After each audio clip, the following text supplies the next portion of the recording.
अगर मैं पूछूं कि आम आदमी पार्टी सत्ता में आई तो सीएम कौन होगा, केजरीवाल या आतिशी?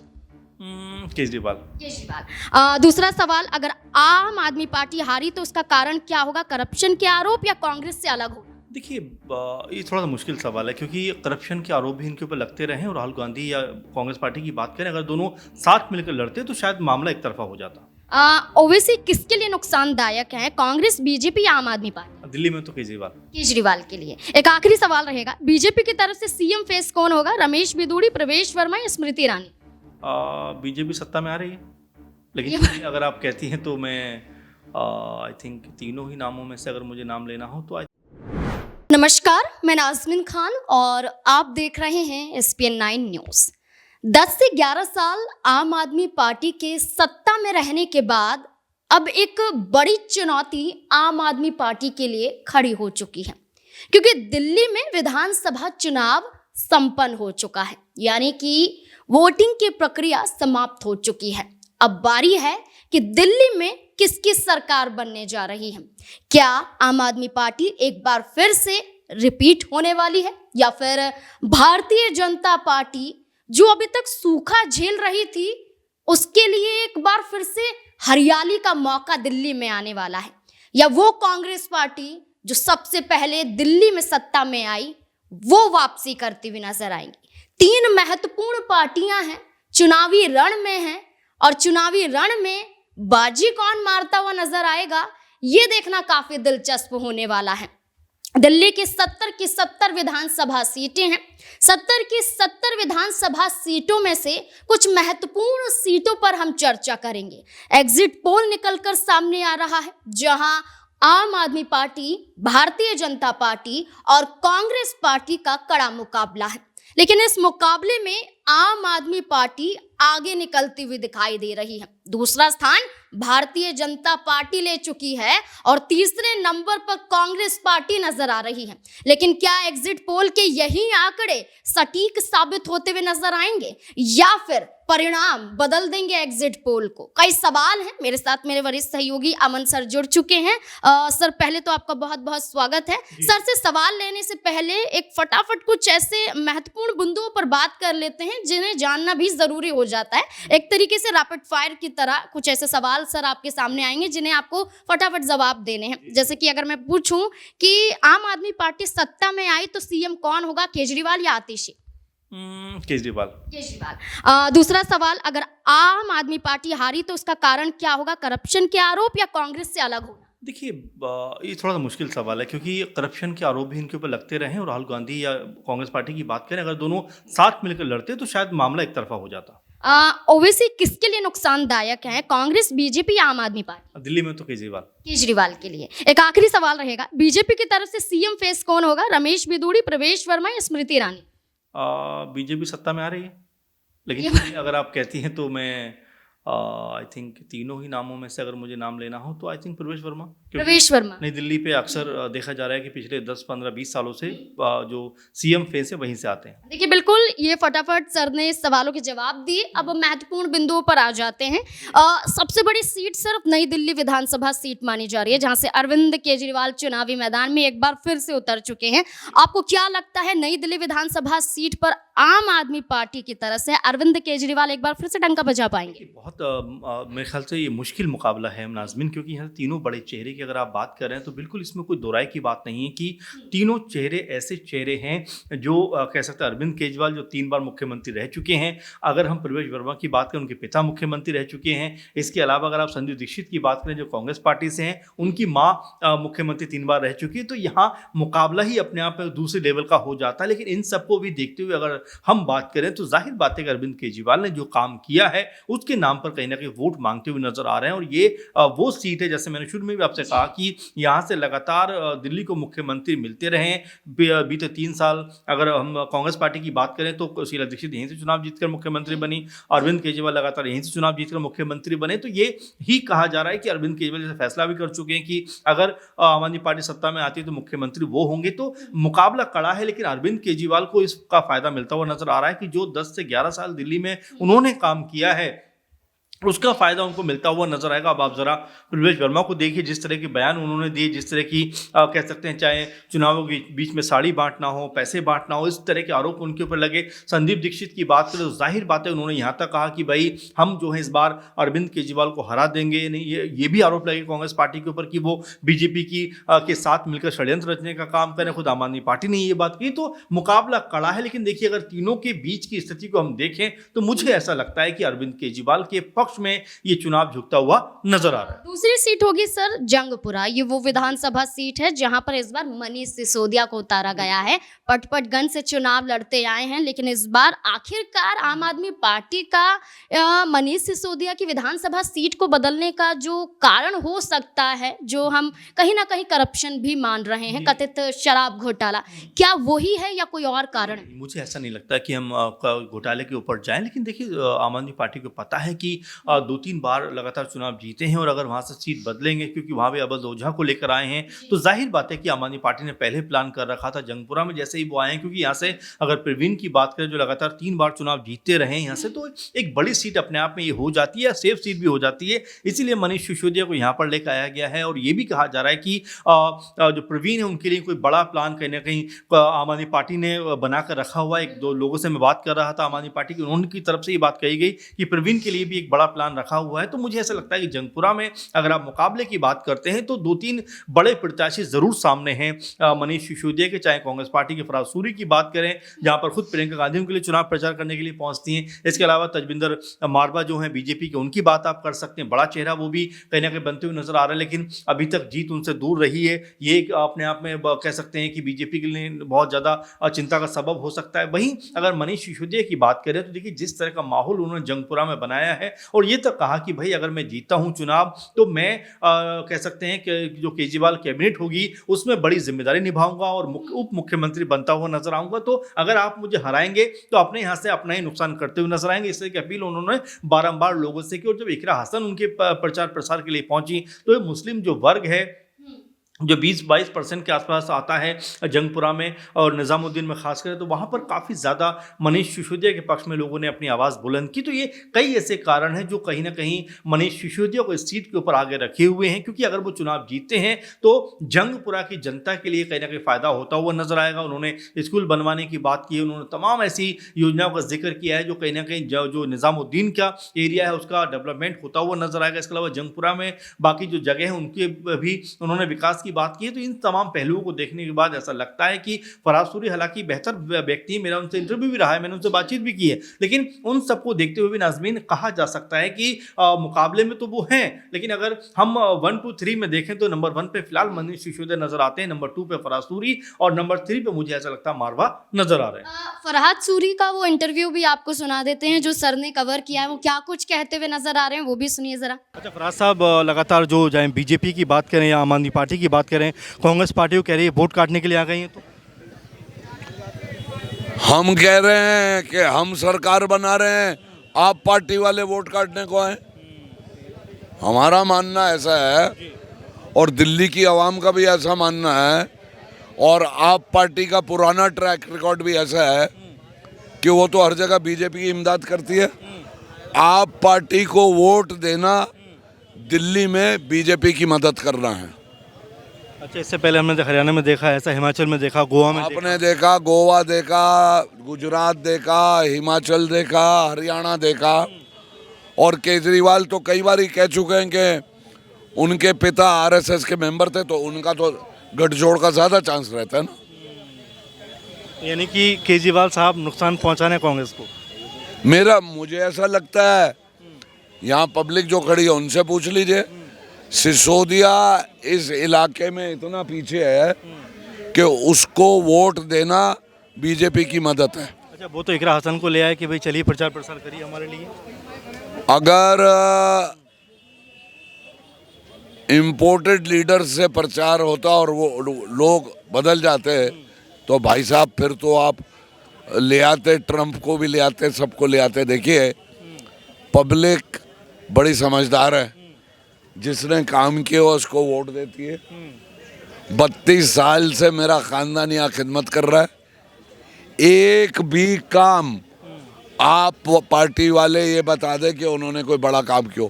यहाँ सबवे मैंने बनाया है, कम्युनिटी हॉल मैंने बनवाया है, डिस्पेंसरियाँ मैंने बनवाई हैं, मैयत ले जाने के लिए पुलिया मैंने बनवाई है। तो काम मैंने सारे, पार्किंग मैंने यहाँ बनवाई है। तो काम जो करता है उसी को वोट मिलता है। लोग बहुत समझदार हैं। फरहाद सूरी तो यहाँ पर दावा खुद कर रहे हैं कि कांग्रेस पार्टी को आना चाहिए। अगली सीट की बात करें तो कालका जी विधानसभा सीट आ जाती है। आतिशी दोबारा चुनावी मैदान में है, लेकिन दो महिला चेहरों के बीच में एक पुरुष चेहरा यानी कि रमेश बिधूड़ी का चेहरा असर डाल पाएगा। देखिए नाजमीन, बिल्कुल, और बड़ा चेहरा है मैं कहूँगा रमेश बिधूड़ी। 2 बार के कह सकते हैं MP हैं, 3 बार के वो तुगलकाबाद क्षेत्र से विधायक भी रह चुके हैं। लेकिन कालका जी में जैसे ही वो पहुंचे हैं, देखिए चेहरा बड़ा है, मैं फिर कहूँगा। लेकिन जो उनके बयान निकल कर सामने आए, चाहे प्रियंका गांधी को लेकर उन्होंने बात कही, चाहे जो उन्होंने आतिशी को लेकर जो बात कही, इसको लेकर लगातार उनको खुद पार्टी से भी फटकार पड़ी है, उनको भी शर्मिंदा होना पड़ा है। तो ये ऐसे कुछ कारण हैं जिसकी वजह से ऐसा लग रहा है कि जो महिला वोट बीजेपी को जा सकता था, थोड़ा उसमें कमी आएगी और उसका फायदा आम आदमी पार्टी को मिलता हुआ दिखाई पड़ सकता है। तो चूंकि कालका जी की जो सीट है बड़ी हॉट सीट बनी हुई, क्योंकि अलका लांबा जो कांग्रेस पार्टी से वो भी इस सीट के ऊपर मौजूद हैं। बहुत सारे लोगों से उनको लेकर भी बात हुई। तमाम लोगों ने ये कहा कि देखिए कांग्रेस पार्टी का पहले वाला हाल तो नहीं रहा, लेकिन फिर भी अलका लांबा के नाम पर यहाँ कुछ वोट जो है वो अलका लांबा को जरूर मिल सकते हैं। इसके अलावा रमेश बिधूड़ी और मुख्य मुकाबले की अगर बात करें, रमेश बिधूड़ी और आतिशी में नजर आता है। और यहाँ पर आतिशी ऐसा लगता है क्योंकि जिस तरह से उनके पिता को लेकर टिप्पणी की गई थी, उसके बाद वो रोती हुई नजर आई थी। और बहुत सारे लोगों से जब मैंने बात की, नाज़मीन, जब हम फील्ड पे थे, तो यही लोगों का कहना था कि इस तरह की बदजुबानी नहीं करनी चाहिए थी, क्योंकि अभी जब सत्ता में आप नहीं हो वो तब ऐसी बयानबाजी करो, सत्ता में आप पहुंच जाओगे तो क्या कुछ करते हुए नजर आओगे। तो कहीं ना कहीं इसका नेगेटिव इंपैक्ट पड़ता हुआ नजर आया। और इसी नाते मुझे ऐसा लगता है, क्योंकि मैं कल भी जब परसों आई थिंक जब मैं रैली खत्म हो, जब चुनाव प्रचार खत्म हो रहा, तो रैली में मैं वहाँ मौजूद था। वहाँ भी लोगों का साफ कहना था कि आतिशी और आम आदमी पार्टी मजबूत हैं, उनको हराने वाला दिल्ली में कोई पैदा नहीं हुआ है। अगली सीट के बारे में अगर बात करें तो सर ग्रेटर कैलाश भी आ जाती है। सौरभ भारद्वाज चुनावी मैदान में है, वो खुद जीत का दावा करते हुए नजर आ रहे हैं। क्या लगता है आपको? बिल्कुल, शिखा राय जो बीजेपी की प्रत्याशी हैं, पिछली बार भी चुनाव मैदान में थी, उनसे भी मेरी बातचीत हुई थी नाज़मीन, और उन्होंने भी ये कहा था कि बहुत हो गई हार, अब मैं जीतने वाली हूँ, क्योंकि यहाँ से अब लोग परेशान हो गए, क्योंकि 2-3 बार के लगातार विधायक भी रहे हैं, कह सकते सौरभ भारद्वाज मंत्री भी रहे हैं। उस नाते भी वो ये कहती हुई नजर आई कि बहुत ज़्यादा विकास नहीं हुआ है। लेकिन उसके बावजूद भी अगर देखा जाए तो यहाँ पर जो चर्चा थी नाज़मीन, वो 2 नामों की थी,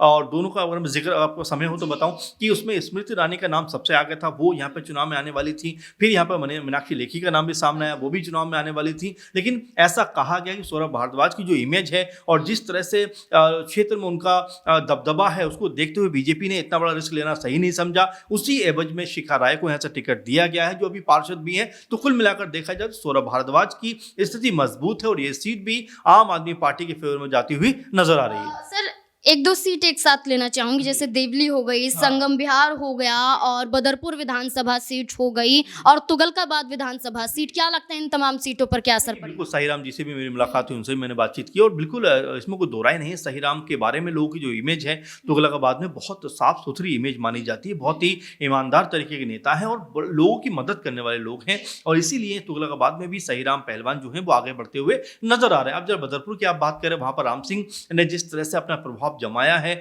बहुत सारे लोगों से मुलाकात हुई, बहुत सारे लोगों से इंटरव्यू हुए, उन्होंने कहा कि बहुत बेहतरीन इंसान है। इससे पहले बसपा के टिकट पर आई थिंक चुनाव जीते थे, एक बार निर्दलीय चुनाव जीते, पिछली बार रामवीर सिंह बिधूड़ी चुनाव हारे थे, लेकिन इस बार उनकी संभावनाएं बनी हुई हैं। इसके अलावा आपने देवली का जिक्र किया, देखिए देवली में बीजेपी ने जिस तरह से LJPR को यहाँ से टिकट दिया है, उसके बाद यहाँ पे इंटरेस्टिंग मामला होता चला जा रहा है। लेकिन फिर भी ऐसा लगता है कि देवली जो है वो कहीं ना कहीं आम आदमी पार्टी के पक्ष में आती हुई नजर आएगी। एक बुराड़ी विधानसभा सीट भी है जहां JDU पार्टी को मैदान में बीजेपी, जाहिर बात है, और LJPR की बात करें और JDU की बात करें, दोनों को एक एक सीट बीजेपी ने दी है। लेकिन साथ में आप देखिए बीजेपी दल के, चाहे आप एकनाथ शिंदे ग्रुप की बात कर लीजिए या एक दुक्का और लोगों की बात कर लीजिए, वो नाराज भी दिखाई पड़े। रामदास अठावले ने तो यहाँ पे प्रत्याशी उतारे हैं, अजीत पवार ने प्रत्याशी उतार दिए। तो अब तक ये कहते रहे थे कि भाई इंडिया गठबंधन के लोग आपस में लड़ाई कर रहे हैं, लेकिन अब बीजेपी के अंदर भी देखने को मिल रहा है तो उनके सहयोगी दल जो है वो बीजेपी के सामने खड़े होते हुए नजर आ रहे हैं। सर शकूर बस्ती की बात करते हैं, जैसे सत्येंद्र जैन चुनावी मैदान में उतारे गए हैं, और सत्येंद्र जैन लंबे लंबे समय से जेल में बंद थे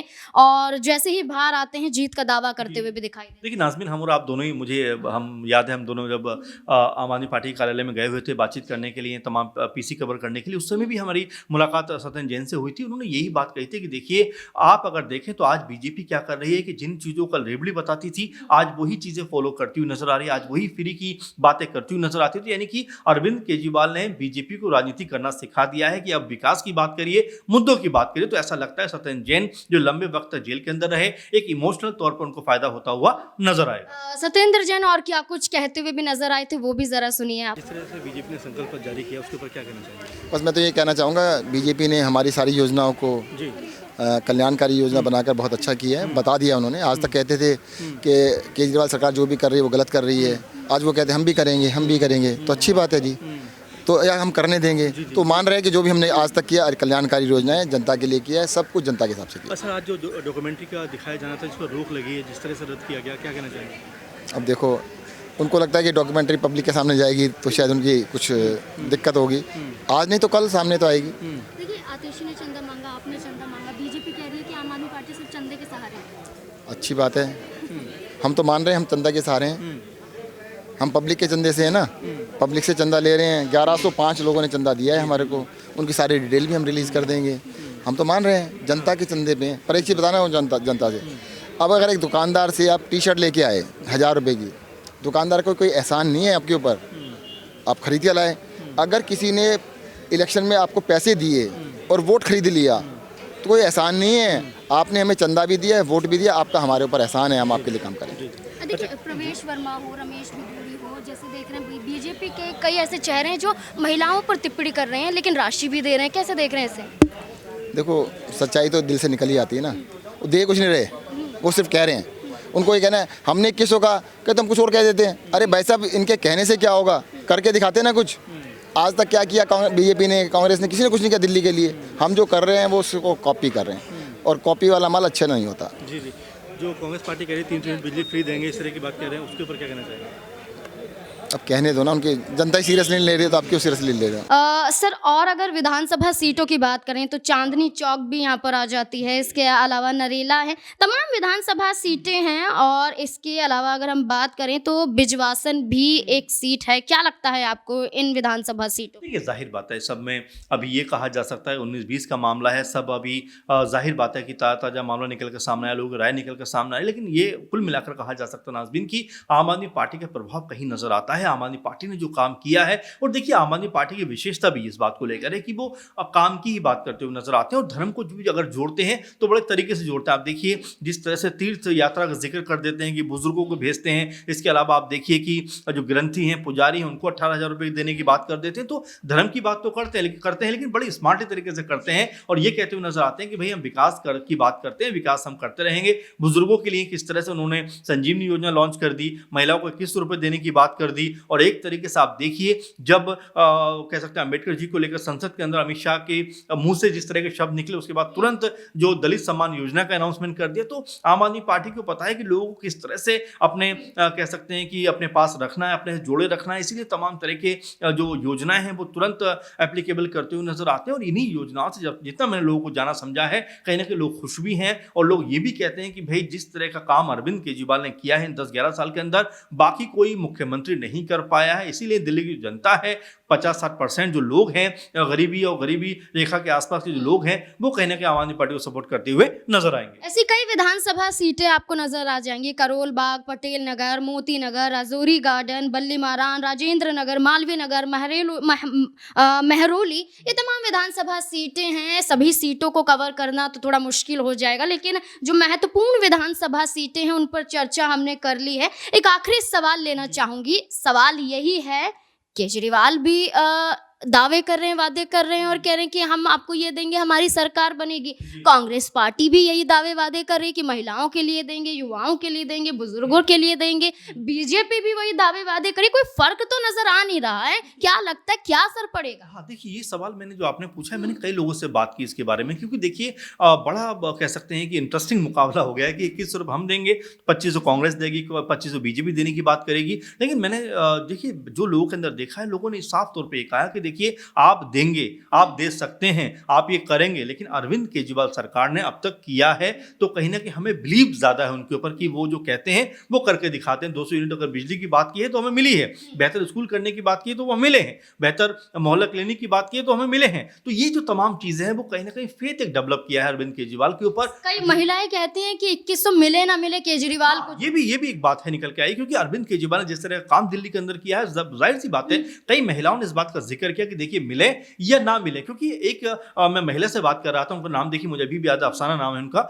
उन्होंने ये बात बड़ी इंटरेस्टिंग वे में कही कि देखिए 2100 मिले या ना मिले, मेरा घर अभी चल रहा है और तब भी चलेगा। लेकिन अरविंद केजरीवाल जो है वो धर्म की राजनीति नहीं करते, हिंदू मुसलमान नहीं करते, वो बेहतर भविष्य की बनाने की बात करते हैं, हमारे बच्चों की लिखाई पढ़ाई के लिए बात करते हैं, हिंदू मुस्लिम जो है उनको मिलाने की बात करते हैं, और यही बात उन्हें सबसे अधिक पसंद आती है। और देखिए होना भी ये चाहिए। दिल्ली जैसे क्षेत्र में आप अगर धर्म जाति की बात करेंगे तो देश में एग्जाम्पल कैसे सेट करेंगे। और अरविंद केजरीवाल ने इसी बात को कहने के रखा है कि भाई आप विकास की बात करिए, आप मुद्दों की बात करिए। और ये बात कहने के लोगों को पसंद आ रही है कि बीजेपी ने भले ही यहाँ पर योगी जी को बुला लिया हो, तमाम बातें कर ली हो, लेकिन आम आदमी पार्टी ने अपनी विकास की जो कह सकते हैं कि जो बयानबाजी थी उसको थमने नहीं दिया। उन्होंने लगातार कहा कि काम किया है, हम काम करेंगे, और ऐसा मुझे लग रहा है कि लोगों ने भी उनके काम को देखकर वोट दिया है। बिल्कुल, अगर बात करें रोजगार, बात करें शिक्षा, बात करें स्वास्थ्य व्यवस्था, एक ऐसे मुद्दे हैं जो जरूरी हो जाते हैं, लेकिन चुनाव में कई बार हमने देखा है कि धर्म की आड़ पर जीत का दावा भी किया जाता है।